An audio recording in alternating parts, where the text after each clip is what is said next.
സമയം രാത്രി 1 മണി. ഈ പാതിരാത്രിയിൽ മസ്കറ്റ് സിറ്റി എങ്ങനെയാണെന്നൊന്ന് കണ്ടാലോ?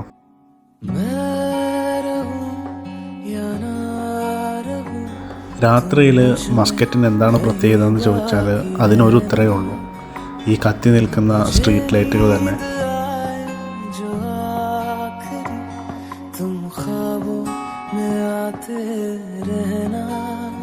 बस इतना है तुमसे कहना, बस इतना है तुमसे कहना, बस इतना है तुमसे कहना, बस इतना है तुमसे कहना. मैं रहूं या ना रहूं, तुम मुझ में कहीं बाकी रहना.